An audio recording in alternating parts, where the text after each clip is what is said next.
प्यारे बच्चों, जय हिंद। एक बार फिर से स्वागत करते हैं आपके अपने चैनल मिस्ट्री इन केमिस्ट्री पर।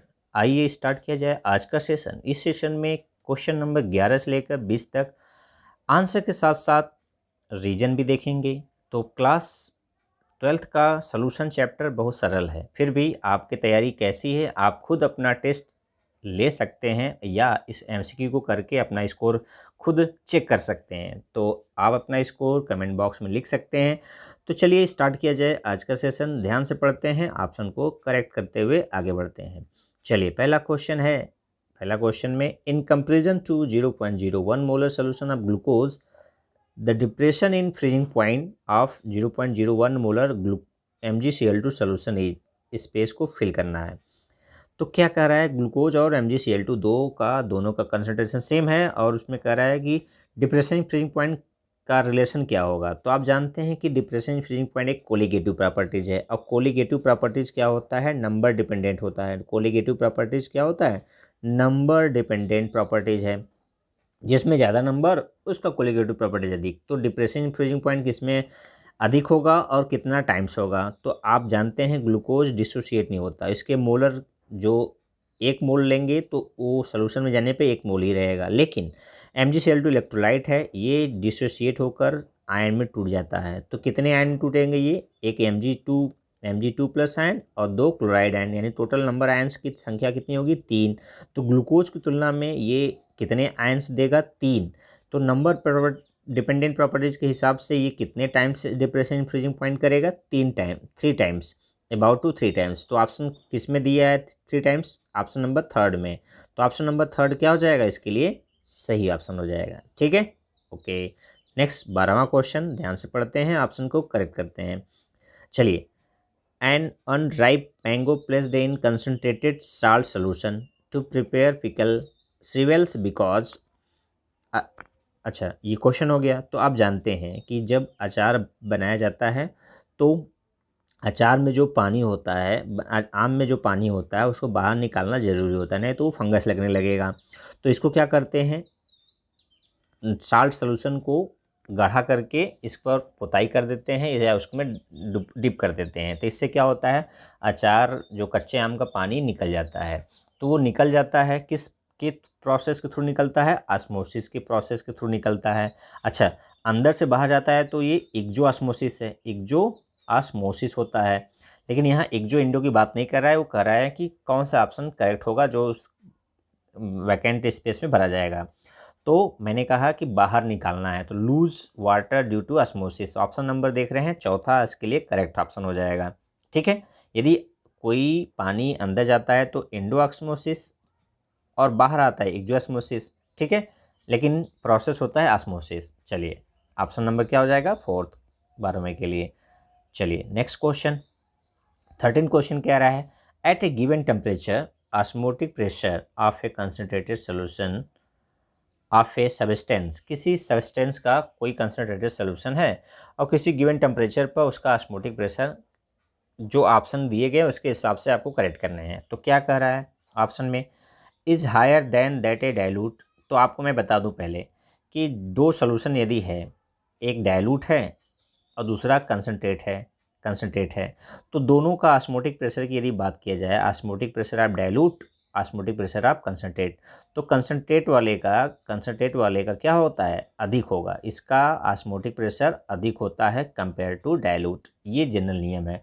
तो इसके हिसाब से ऑप्शन देख लीजिए, तो is higher than that of dilute solution, यही पहला ऑप्शन करेक्ट होगा। और दूसरा तीसरा चौथा देख लीजिए, आपको आंसर पता है तो आप तुरंत ऑप्शन में से टिक कर लेंगे। तो मैंने आपको आंसर और रीजन दोनों बताया। चलिए नेक्स्ट क्वेश्चन, 14वां क्वेश्चन आपके लिए सामने स्क्रीन पर दिख रहा है और ध्यान से पढ़ते हुए ऑप्शन को टिक करिए। 2 different solution of sucrose of same molality prepared in different solvent will have the same depression freezing point. यानी ग्लूकोज को 2 सॉल्वेंट में जब हम डिजॉल्व करके उसका डिप्रेशन फ्रीजिंग पॉइंट चेक करते हैं तो क्या सेम आता है, आप बताइए। तो आपको बता दें कि सॉल्वेंट 1 है, सॉल्वेंट 2 है। यदि सेम सब्सटेंस को 2 सॉल्वेंट में डिजॉल्व करके चेक किया जाता है तो डिप्रेशन फ्रीजिंग पॉइंट क्या होता है, सेम नहीं रहता। क्या होता है, डिफरेंट हो जाता है, लेकिन यहाँ पर हमें क्या करना है, फास्ट सर्च करना है, वो कह रहा है सेम। तो ऑप्शन नंबर देखिए पहला ये गलत है, और तीसरा चौथा दूसरा तीसरा चौथा क्या है उसको भी देख लेते हैं। The osmotic pressure of a solution is given by the equation pi equal to CRT, correct है। Decreasing order of osmotic pressure for 0.01 molar aqua solution of barium chloride, potassium chloride, acetic acid and sucrose is. देखिए जिसके ज़्यादा number उसका osmotic pressure क्या होगा, उसका osmotic pressure ज़्यादा होता है, इसकी कंसंट्रेशन सेम है। तो बेरियम क्लोराइड में 3 आयन हैं, KCl में 2 हैं, एसिटिक एसिड में लगभग 2 हैं क्योंकि वो पूरी तरह से नहीं टूटता, सुक्रोज में 1 है। तो सबसे जिसका ज़्यादा नंबर उसमें ज़्यादा ऑस्मोटिक प्रेशर, ये भी सही है, ठीक है। नेक्स्ट है चौथा, according to Raoult's law the vapour pressure exerted by volatile component of a solution is directly proportional to its mole fraction in the solution, ये भी सही है। तो ऑप्शन नंबर क्या है, ये गलत है, लेकिन इस क्वेश्चन के लिए सही ऑप्शन है, ठीक है, क्योंकि फॉल्स पूछा है तो ये फॉल्स है। चलिए क्वेश्चन नंबर 15 इंपॉर्टेंट क्वेश्चन है क्योंकि इससे क्वेश्चन बनते रहते हैं अक्सर।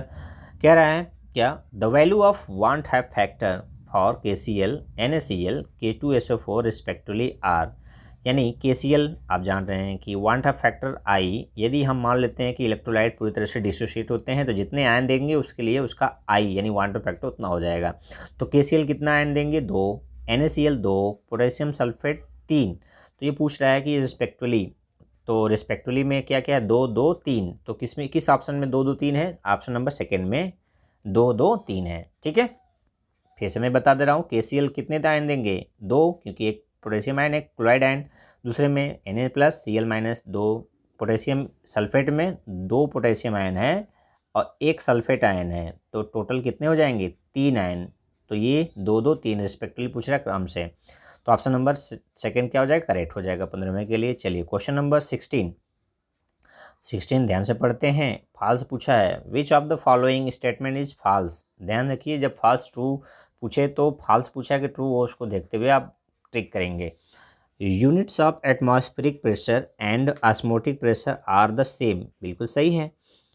इन reverse osmosis solvent molecule move through a semi-permeable membrane from a region of lower concentration of a solute to a region of higher concentration, ये भी सही है। रिवर्स ऑस्मोसिस में नो फिर से देखिए, in reverse osmosis solvent molecule move through a semi permeable membrane from region to lower concentration of solute to region of higher concentration, नहीं ये तो ऑस्मोसिस में होता है। रिवर्स ऑस्मोसिस में हायर कंसंट्रेशन सोल्यूशन से लोअर कंसंट्रेशन सोल्यूशन की travel करता है सॉल्वेंट मॉलिक्यूल, तो ये ऑप्शन क्या हो जाएगा, गलत है, तो यही इसका फॉल्स हो सकता है। लेकिन फिर भी तीसरा चौथा पढ़ लें।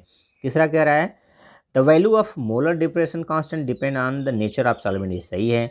Relative lowering of vapour pressure is a dimension less quantity, बिल्कुल सही है, क्योंकि P0 - P अपॉन P0, तो डायमेंशन क्या होता है, मोल फ्रैक्शन के बराबर होता है। तो ये क्या है, डायमेंशन लेस क्यों है, क्योंकि ऊपर भी प्रेशर वेपर प्रेशर है, नीचे भी वेपर प्रेशर है, दोनों प्रेशर कैंसिल हो जाएंगे, ठीक है। तो relative loading in vapour pressure dimension less, ये भी करेक्ट है। तो ऑप्शन नंबर क्या हो जाएगा, सेकेंड इसके लिए करेक्ट ऑप्शन हो जाएगा, ये फॉल्स है। चलिए 17 क्वेश्चन, इंपॉर्टेंट क्वेश्चन, NCERT के क्वेश्चन आपके बहुत इंपॉर्टेंट होते हैं, इसको आप करते रहिए, प्रैक्टिस में रहेंगे तो आपके एंट्रेंस या बोर्ड लेवल आपके लिए दोनों ही आसान होते हैं। चलिए value of Henry constant KH, space को फिल करने के लिए कौन सा ऑप्शन टिक करेंगे, ध्यान से पढ़िए। तो देखिए हेनरी कांस्टेंट KH का वैल्यू टेम्परेचर का क्या होता है, डायरेक्टली प्रोपोर्शनल होता है, यानी KH बढ़ेगा हेनरी कांस्टेंट तो टेम्परेचर बढ़ेगा, ठीक है। तो टेम्परेचर बढ़ेगा तो सॉल्युबिलिटी गैस की किसी सॉलिड में क्या होती है, कम होती है, तो इसके हिसाब से ऑप्शन टिक करिए। तो इंक्रीजेज विथ इंक्रीजेज टेम्परेचर, बिल्कुल सही है, ये सही है option. Decreases with increases temperature, no. Remain constant, no. First increases then decreases, no. तो ऑप्शन नंबर फर्स्ट क्या हो जाएगा, करेक्ट ऑप्शन हो जाएगा 17वें के लिए। चलिए नेक्स्ट क्वेश्चन 18वां क्वेश्चन क्या है, the value of Henry constant KH is, the value of Henry constant KH is, space में भरना है, greater for gases with higher solubility, no. Greater for gases with lower solubility, lower solubility के लिए उस KH का value क्या होता है, अधिक होता है, क्योंकि KH और सॉल्युबिलिटी एक दूसरे के क्या होते हैं, इन्वर्सली प्रोपोर्शनल होते हैं। तो सॉल्युबिलिटी क्या होगा, कम होगा, तो KH अधिक होगा। तो ये किस ऑप्शन में है, देखिए greater for gases with lower solubility के लिए क्या होगा, अधिक होता है KH का वैल्यू। और कांस्टेंट फॉर ऑल गैसेज नहीं, not related to the solubility of gas, ये भी नहीं सही है। तो ऑप्शन नंबर क्या हो जाएगा, सेकेंड करेक्ट हो जाएगा। चलिए नेक्स्ट 19वां क्वेश्चन। 19वां क्वेश्चन थोड़ा ध्यान से पढ़िए, बड़ा क्वेश्चन है। देखिए इसमें कह रहा है consider the figure 2.1 and mark the correct option. ये फिगर देखिए, फिगर में क्या है, एक तरफ कंसनट्रेटेड सोडियम क्लोराइड सोल्यूशन है जिसको 20 नाम से दिया जा रहा है, और फ्रेश वाटर जिसको A से। अब ऑप्शन के अनुसार उसमें टिक करना है। तो क्या कर रहा है, पहला ऑप्शन कह रहा है water will move from A to side B if pressure lower then osmotic pressure is applied on piston B। देखिए मैं इसका पहले आंसर बता दूं कि क्या होगा, पहले इसका कि फ्रेश वाटर से जब कंसनट्रेटेड सोल्यूशन की हो जाता है तो ये ऑस्मोसिस होता है, क्योंकि जनरली लोअर कंसनट्रेशन से हायर कंसनट्रेशन की ओर होगा तो ऑस्मोसिस होगा। और जब हायर कंसनट्रेशन से लोअर कंसनट्रेशन की ओर सोल्यूशन सॉल्वेंट पार्टिकल मूव करेगा तो रिवर्स ऑस्मोसिस जाएगा। क्या होता है, रिवर्स ऑस्मोसिस। तो इस ऑप्शन को देखते हुए करेक्ट करना है। और थ्रू सेमी परमेबल SPM, ठीक है, 8PM नहीं है, वो SPM है, सेमी परमेबल मेम्ब्रेन। चलिए देखिए, तो सेकेंड ऑप्शन में क्या है, water will move from side B to side A if a pressure greater then osmotic pressure is applied on piston B। यदि हम पिस्टन B की तरफ, साइड B की तरफ ऑस्मोटिक प्रेशर की तुलना में ज़्यादा प्रेशर अप्लाई करेंगे तो वाटर मॉलिक्यूल क्या होगा, अधिक कंसंट्रेशन से लो कंसंट्रेशन फ्रेश वाटर की ओर ट्रेवल करने लगेगा। तो ऑप्शन क्या हो जाएगा, सेकेंड ऑप्शन करेक्ट हो जाएगा। फिर भी थर्ड पढ़ लेते हैं, water will move from side B to side A if a pressure equal to osmotic. Equal osmotic pressure होता है दो सोल्यूशन का तो कोई ऑस्मोसिस नहीं होता। फोर्थ है water will move from side A to side B if pressure equal to osmotic pressure, ये भी नहीं होगा। तो ये भी नहीं होगा, ये भी नहीं, ऑप्शन नंबर सेकेंड करेक्ट हो जाएगा। चलिए 20वां क्वेश्चन, लास्ट क्वेश्चन इस सेशन का, ध्यान से पढ़िए। we have three aqueous solution of NaCl labeled A, B, C, ठीक है, concentration of 0.1 molar, 0.01 molar and 0.001 molar respectively. The value of Van-Hoff factor for these solution will be in the order। यानी NaCl का 3 solution है जिनकी molarity क्या है, 3 दिया गया है। पूछ रहा है कि इसका वांट फैक्टर किस ऑर्डर में सही होगा, जिसको ABC से डिनोट किया गया है। तो आप जानते हैं कि डाइल्यूशन के साथ वांट फैक्टर क्या होता है, प्रोपोर्शनल होता है। यदि एक सेम सब्सटेंस का है तो एक सब्सटेंस का डाइल्यूशन बढ़ाने पर डिसोसिएशन बढ़ता है। क्या बढ़ता है, डिसोसिएशन। और वांट फैक्टर समझ लीजिए कि नंबर ऑफ आयंस पर के प्रोपोर्शनल होता है। तो डाइल्यूट रहेगा तो डिसोसिएशन बढ़ेगा, डिसोसिएशन बढ़ेगा तो I बढ़ेगा, ठीक है।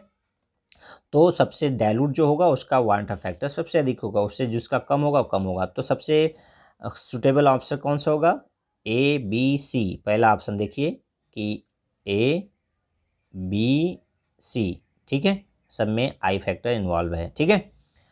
तो डाइल्यूशन के साथ वांट फैक्टर बढ़ता है, तो ऑप्शन नंबर क्या हो जाएगा, फर्स्ट, ठीक। तो आपको आंसर के साथ साथ रीजन भी क्लियर हो गया होगा। यदि आपका स्कोर आउट ऑफ 20 to 20 है, 10 to 10 है तो मुझे स्कोर करें, यदि कम है तो भी स्कोर करें। ईमानदारी से स्कोर जितना आप पाए हैं कमेंट करके बता सकते हैं। और यदि चैनल को सब्सक्राइब नहीं किए तो सब्सक्राइब करके बेल आइकन को प्रेस कर लें ताकि जो भी मैं वीडियो अपलोड करूं आपको तुरंत पता चल जाए।